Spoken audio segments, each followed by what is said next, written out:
আজ হাজার হাজার পীর কোরআনে কারিমের কথা নেই ওদের মুখে, ওদের বাপ দাদার কাহিনী চলে, ওদের মুরব্বীদের জীবনী শোনায় মানুষকে। কোরআন শরীফ থেকে একটা আয়াত পড়ে ব্যাখ্যা করতে পারো না। মানুষ তো তোমার বাবার কাহিনী শোনার জন্য আসে না, আসে কোরআন শোনার জন্য নাকি? এক কথা বলা লাগবে, যারা এগুলো গোপন করে দেয় ওদের সাথে আল্লাহর কোনো কথা হচ্ছে না, হবে না। বলেন না কেন? কেউ কাল্লেমো মজারে কোরআন বোঝা লাগবে আপনাকে।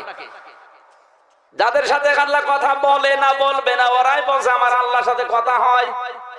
যেমন এই দেওয়ানবাগী ওই শয়তানের সাথে আল্লাহর কথা বলতে বয়ে গেছে, ও বল সরাসরি আল্লাহর সাথে আমার সাক্ষাৎ হচ্ছে। তাকিয়ে দেখলাম আল্লাহ রোহিঙ্গাদের ব্যাপারে একটু চিন্তায় আছে। ও শয়তানের সাথে আল্লাহ কথা বলবে কোনদিন? তো নির্ভেজাল শয়তান। যারা মানুষকে গোমরাহ করার জন্য এজেন্ট নিয়েছে, শিরক আর বেদাত চালু করেছে দরবারে, ওদের সাথে আল্লাহর কিসের কথা? আল্লাহ বলেন ধরনের মানুষের সাথে আমার কথা নেই, কথা বলবো না। ওয়ালা ইউযাক্কিহিম, ওদের পবিত্র করছি না, করব না। তার মানে ওদেরকে জাহান্নামেই দেব, জান্নাতে দেবই না। কারণ পবিত্র হওয়া ছাড়া জান্নাত কেউ পাবে না। কোন অপবিত্র মানুষকে আল্লাহ জান্নাতে দেবে? আরো জোরে বলেন, ফালা নুকিমু লাহুম ইয়াউমাল কিয়ামাতি ওয়াজনা। সূরা কাহাফ 16 নাম্বার পারা 3 নাম্বার পৃষ্ঠা 12 নাম্বার লাইনে শেষ নাম্বার রুকুর 108 নাম্বার 6 নাম্বার আয়াতটা শেষের দিকে আছে। আল্লাহ পাক বলেন এই পৃথিবীর ময়দানে টাকা পয়সা আছে, সম্মান আছে, টাকা পয়সা, ক্ষমতা, দরবার খুলে বসে আছো, মানুষ সম্মান হয়তো দেয়। কিয়ামতের ময়দানে তোদের দিকে আমি ঘুরেও তাকাবো না, তোদের আমি কোনো গুরুত্বই দেব না। জোরে বলেন নাউজুবিল্লাহ। ঝিনাইদা বাসি শুধু শোনার জন্য না, নিজের সাথে মিলান। আপনাকে সম্মান দিচ্ছে মানুষ নলের কারণে, টাকা পয়সার কারণে, ক্ষমতার কারণে। আপনি মরে যে দেখেন তো কুকুরও আপনার জন্য কাঁদবে না। মানুষ তো দূরের কথা, কুকুরও কাঁদবে না। এই জন্য বক্তা যারা, যাদের জন্য সতর্ক হওয়ার সময় এখনই, এই জন্য তো রিস্ক নিয়ে কথাগুলো বলা হয়। না তো কত কিসসা কাহিনী আমার মুখস্থ আছে, ও ছাতা হাজার হাজার কাহিনী আমি এখন শুরু করলে সারা রাত কেটে যাবে। এক মোসা নবীর কাহিনী আমি 5 ঘন্টা বলতে পারবো, অসুবিধা নেই। তো ছাতা বলে কোনো লাভ নেই। এখন মোসা নবীর কাহিনী অবশ্যই বলা লাগবে, কিন্তু পাশাপাশি ফিরআউনের জীবন তুলে ধরা লাগবে। সেদিন গিয়েছিলাম গাইবান্ধা, আমার বসে হুজুর মোসা নবীর কাহিনী সুন্দর করে বলেন তো। ঠিক আছে, মোসা নবীর কাহিনী 10 মিনিট বলার পর ওর এগেনস্টে ছিল ফেরাউন। তার 10টা কর্মসূচি ছিল রাষ্ট্রে, একটা একটা করে তুলে ধরেছে। সামনে থেকে একজন বলছে হুজুর আপনি আমারে বললেন, আরে শয়তান। আমি বলছি ফেরাউনের কাহিনী তোর কি না আমার সাথে মিলিয়ে যাচ্ছে?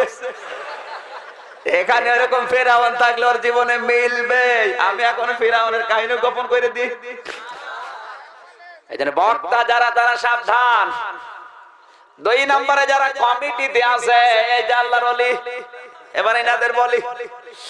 আল্লাহ পাক বলেন কমিটির লোক যারা, মাহফিল যারা দিয়েছে, তাফসীর মাহফিল, ওয়াজ মাহফিল, এদেরকে বলছি অমানা আসলামু মিম্মান মানাআ মাসাজিদাল্লাহি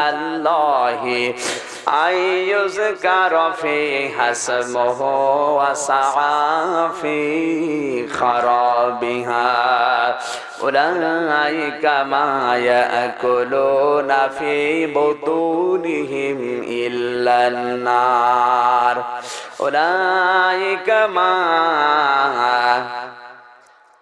ইলা আখিরি আয়াত।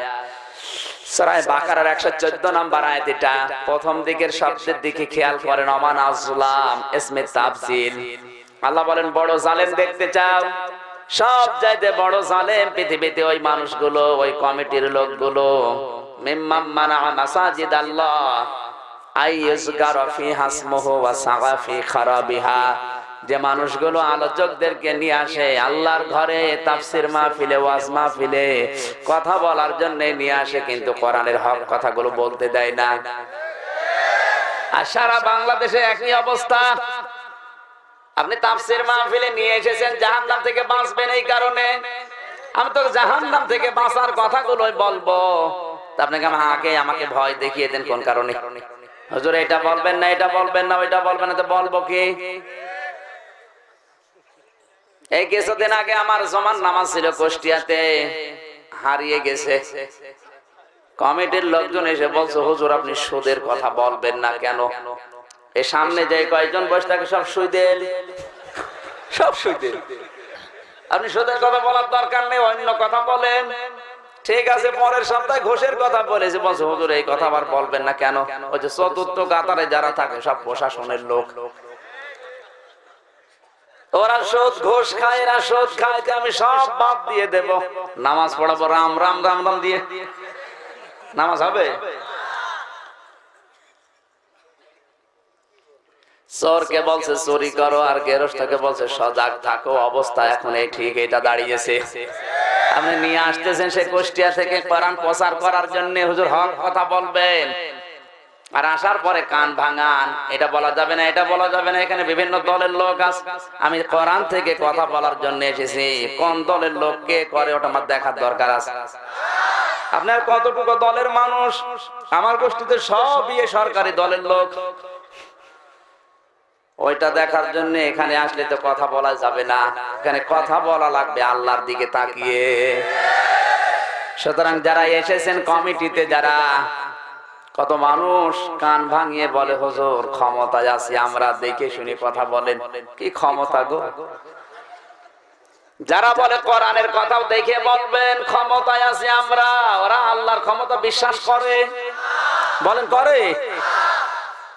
আমরা ক্ষমতার কয়দিন? এতটুকু জায়গার মালিক হয়ে আপনি আমাকে কোরআনের কথা বলতে নিষেধ করছেন, আপনি তো আর মানুষ নেই। আল্লাহ পাক বলেন আমান আযলামু মিম্মা যুকিরা বিআয়াতি রাব্বিহি সুম্মা আ'রাদা আনহা ইন্না মিনাল মুজরিমিনা মুনতাকিমুন। সূরা সাজদা 21 নাম্বার পারা 16 নাম্বার পৃষ্ঠার 2 নাম্বার লাইনের শেষ নাম্বার রুকুর 22 নাম্বার আয়াতটা। একটা কথা আপনি উল্টা পাল্টা পাবেন না, সব আমি সিরিয়াল করে বলছি। ওয়া মানে এবং মান মানে ওই ব্যক্তি, আসলাম ইসমে তাফসিলের সিগা। আল্লাহ ছোটখাটো কোন জালেমের পরিচয় দেননি।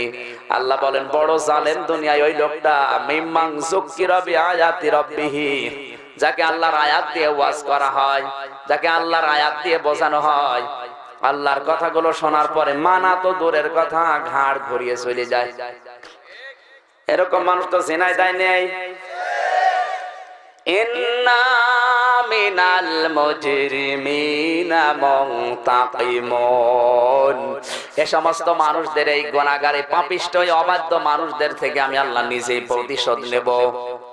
জেনায়দাবাসী, আল্লাহ যদি আপনার উপরে প্রতিশোধ কোন বিষয় নিতে চায়, আপনার কপাল কিন্তু পড়িয়েছে।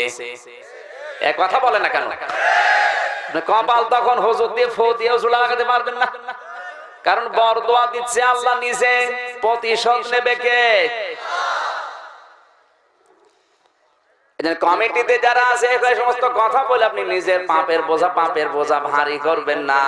ওকে যদি মানা করেন, মানা করলে ওর তো দোষ হবে, আপনারও দোষ হবে। 3 নম্বরে রব্বুল আলামিন বলেন যারা শ্রোতা তাদেরকে এবার বলছে, নাকি শ্রোতাদেরটা বাদ দিয়ে দেব? কোরআনে কারীম জানিয়েছে ওয়াইদা কিলা লাহুম তাআলাউ ইলা মা আনজালাল্লাহু ওয়া ইলার রাসূলি ক্বালু হাসবুনা মা ওয়াজাদনা আলাইহি আবানা আওয়ালাউ কানা বাউহুম লা ইয়ালামুনা শাইআন ওয়া লা ইয়াহতাদুন। সূরা মায়েদা 7 নাম্বার পারা 4 নাম্বার পৃষ্ঠার প্রথম নাম্বার লাইনের 104 নাম্বার আয়াতটা তাফসীর ইবনে কাসিরে পাবেন। আল্লাহ তাআলা বলেন, যখন বলা হয় আসো আল্লাহর বিধানের দিকে, রাসূলের আদর্শের দিকে, ক্বালু হাসবুনা, হে নবী আপনি দেখবেন কিছু মানুষ এই কথা বলবে, আমাদের জন্য যথেষ্ট, মা ওয়াজাদনা আলাইহি আবানা, আমাদের পূর্বপুরুষ, আমাদের মুরব্বী, আমাদের পীর সাহেব, আমাদের বাপ দাদা, আমাদের নেতারা যা বলেছে ওইটাই আমাদের জন্য যথেষ্ট, আর লাগবে না। আজ বাংলাদেশে আমার মনে হয় আজটা 100% মিলে গেছে। বড় বড় দাড়িওয়ালা মানুষ 40 বছর নামাজ পড়ছে, কোরআন দিয়ে বোঝাবেন, বুঝতে যাবেন না, বলবেন না আমার বাবা বলেছে। ওরে শয়তান, তোর বাবা বড় হয়ে গেল, কোরআন শরীফ গলিয়ে খাওয়াচ্ছে ওরে, তাও বোঝে না। আল্লাহ তাআলা বলেন আওয়ালাম কানা আবাউহুম, যদিও এদের এই পূর্বপুরুষেরা, এদের নেতারা, এদের এই পীর সাহেবরা, এদের এই বাপ দাদারা লা ইয়ালামুনা শাইয়া, ইসলাম সম্পর্কে তেমন কোনো ধারণা এদের ছিল না। ওয়ালা ইয়াহতাদুন, ওরা হেদায়েতের উপরেও ছিল না। এরপরও অন্ধভাবে ওরা ওদেরকেই মেনে চলবে। এখানে এরকম শ্রোতা বসে নেই? কারা আছেন হাত তোলেন তো। ও যে একজন, এরপরও তুমি হাত তুলেছ, তুমি কি মানুষ না কলেরা? এত কিছু বলার পরে যদি হাত তোলে না, এরকম মানুষ আছে, ও সত্য কথা বলে হাত তুলেছে। এই ধরনের মানুষগুলোকে আমার আল্লাহ নিজে ডাক দিয়েছেন, এরা আসলে মানুষ না, এরা মুনাফিক। দলিল বলছি, লিখে নেন সূরা নিসা 5 নাম্বার পারা 7 নাম্বার পৃষ্ঠার প্রথম নাম্বার লাইনের 61 নাম্বার আয়াত। ওয়াইদা কিলা লাহুম তাআলাউ ইলা মা আনজালাল্লাহু ওয়া ইলার রাসূলি ক্বালু রাআইতাল মুনাফিকিনা ইয়াসুদ্দুনা আনকা সুদুদা। এ নবী, আপনি যখন বলবেন আসো আল্লাহর বিধানগুলোর দিকে, আমার আদর্শের দিকে, আপনি দেখবেন কিছু মানুষ ওরা শুনতেও আসবে আপনার কথা, কিন্তু যখন বাস্তবের সাথে মিলবে না তখন আস্তে করে পেছন দিক থেকে কেটে পড়বে। ওই দেখেন কয়েকটা কেটে পড়ছে, এই কারা করা পোশাক পায়খানার জন্য যাচ্ছে, যা কোরআন ভালো লাগছে না এই মনে করে যদি কেউ উঠে যায়, আরে ভাই সামনে তো আরো গরম, কেবল তো শুরু,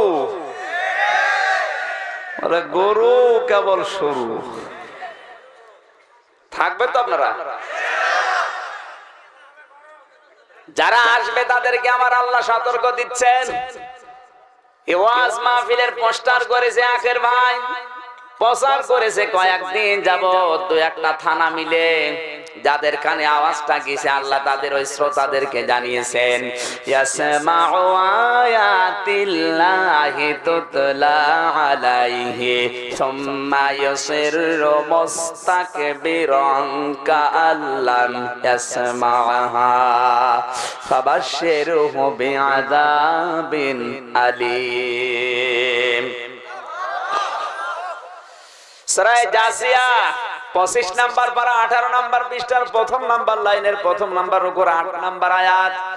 তাফসীর ইবনে কাসির থেকে বলছেন, আল্লাহ তাআলা বলেন যখন মাইকিং করা হয়, পোস্টারিং করা হয়, প্রচার করা হয়, যে ঝিনাইদহ জেলার আরপাড়া গ্রামে মাহফিল হবে, কোরআনের আলোচনা করবেন অমুক, যারা এই কথাগুলো শোনার পরেও অহংকার করে আসে না, নিজেদের জায়গা নিয়ে বিভিন্ন কাজ নিয়ে ব্যস্ত থাকে, কোরআনের কথাগুলো বোঝার জন্য আসতে চায় না, আমি আল্লাহ পাক বলছি ওদের জন্য যন্ত্রণাদায়ক আযাব রেডি করে রাখলাম। জোরে বলেন নাউজুবিল্লাহ। সুতরাং শ্রোতা যারা এসেছে যদি শোনার পরে না মেনে নেয়, ওদের যেমন ঝামেলা, যারা আসে নাই ওদের জন্য আরেক ঝামেলা। কথা বলেন না কেন? আর কথা শুনতে আসলেই হবে না।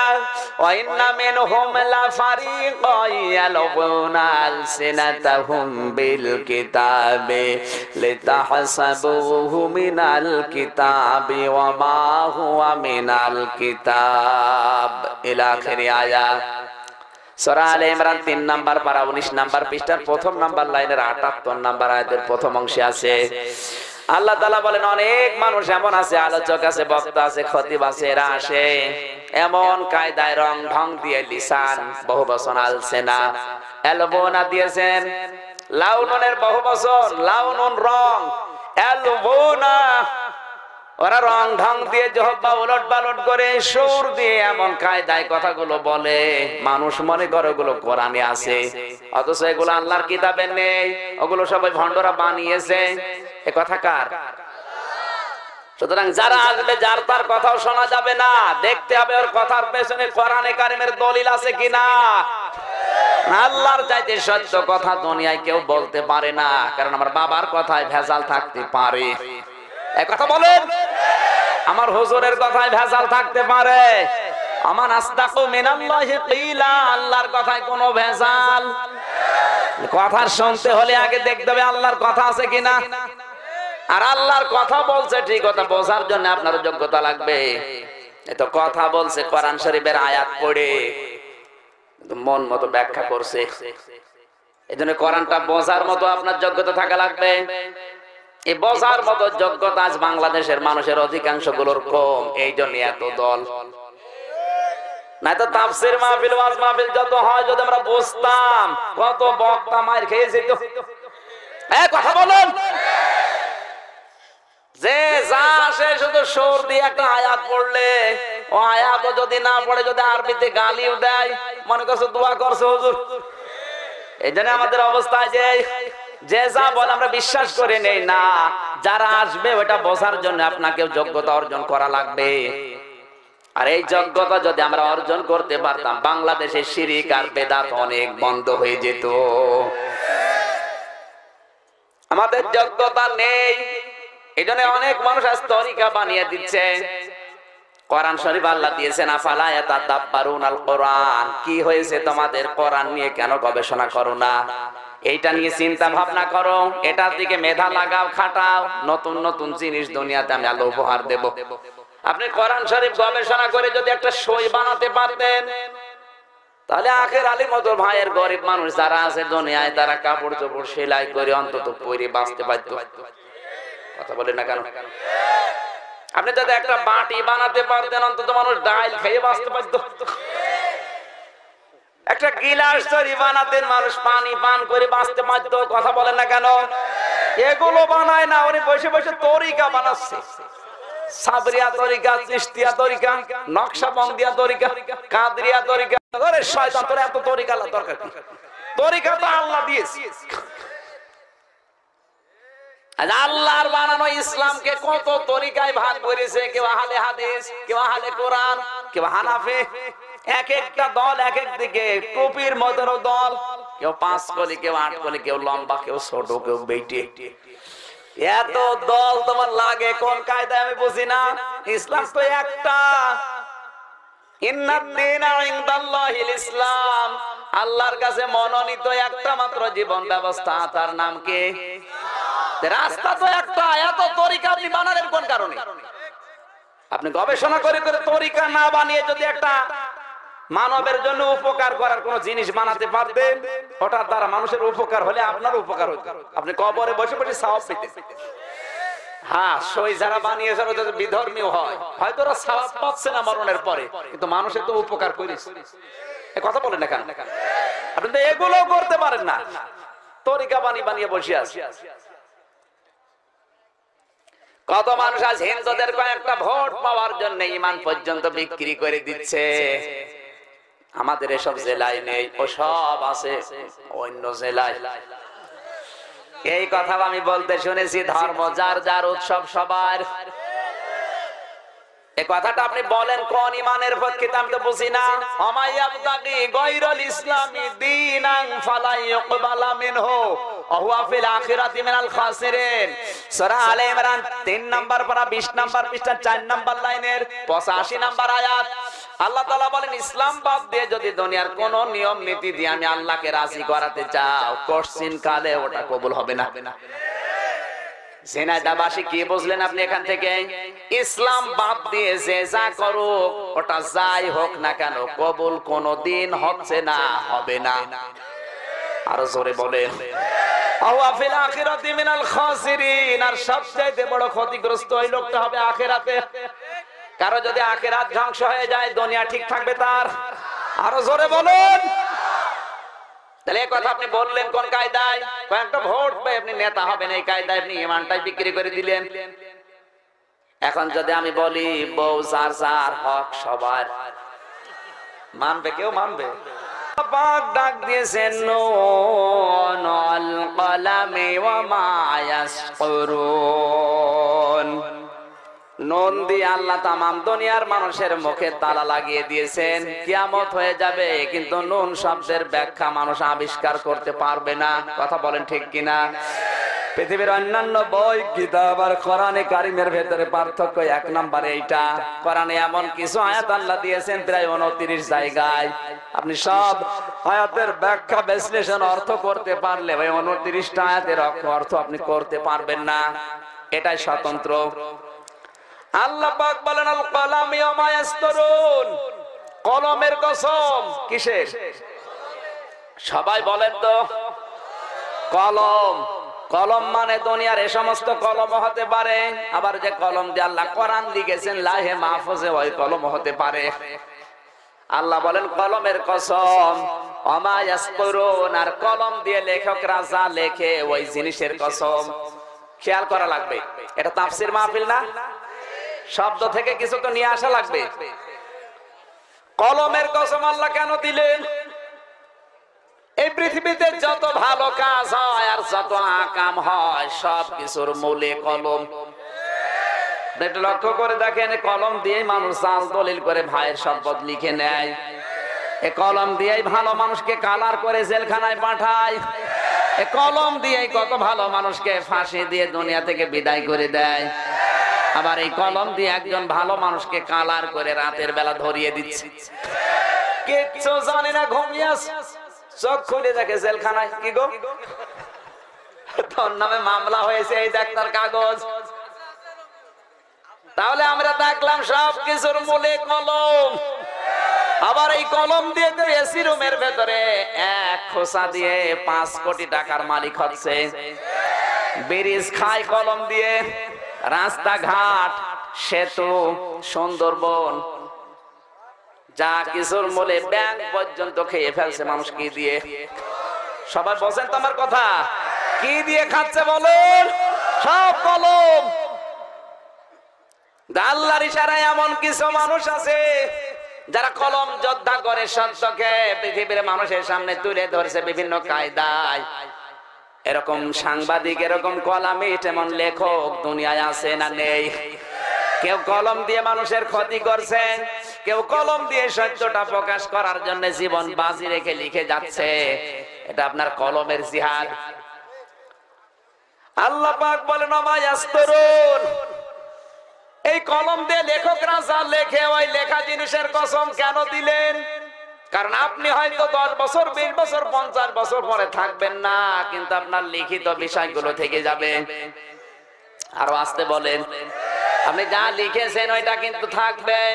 এই যে হুমায়ুন আহমেদ, আল্লাহর ওলি, যা লিখেছে ও কিন্তু মারা গেছে, কিন্তু ওনার লিখিত বিষয়গুলো শেষ হয়ে যায়নি, এখনো পর্যন্ত আছে না নেই? ওনার ওই লেখা দিয়ে মানুষ এখন সিনেমা বানাচ্ছে, নাটক বানাচ্ছে। ওনার স্ত্রী ছোটটা শাওন যা বানাবে, উনি কবরে আছে, সব বিকাশ হয়ে কবরে যাবে। যদি বলেন ওনার তো বিকাশ নাম্বার খোলা ছিল না, এমনি খুলে যাবে। ওনারাই লিখিত বিষয়গুলো, উপন্যাস লিখে গেছে, নাটক লিখেছে, ছোট গল্প লিখেছে। ওই লিখিত বিষয়গুলো এখন তৈরি হচ্ছে সিনেমা। এই যে পবিত্র ভালোবাসা নামে একটা সিনেমা তৈরি হয়েছে, মাহিয়া, মাহিয়ার নায়িকা আল্লাহর ওলি না, এর বিপরীতে অভিনয় করেছে হিন্দু রূপম নায়ক। চরিত্রটা এরকম, মাহিয়া একজন পর্দানসীন মেয়ের চরিত্র অভিনয় করেছে, বোরকা পরা, কিন্তু রূপমের সাথে প্রেম করে নিজের ধর্ম ত্যাগ করে হিন্দু হয়ে গেছে। শুধু হিন্দু হয়ে শেষ করে দেয়নি, ওর সাথে বিয়ে করার জন্য পালিয়ে গেছে। এদের এই বিয়ে যারা মেনে নেয়নি, যারা পরিবারে আছে, বাবা মা ভাই বোন, এরা মেনে নেয়নি বিয়েকে মেনে নেওয়ার মতো। যারা মেনে নেয়নি তাদেরকে উগ্রবাদ, মৌলবাদ, সন্ত্রাসী এগুলো হিসাবে দেখানো হচ্ছে। কোথায় আঘাত দিয়েছে আপনি টের পাচ্ছেন?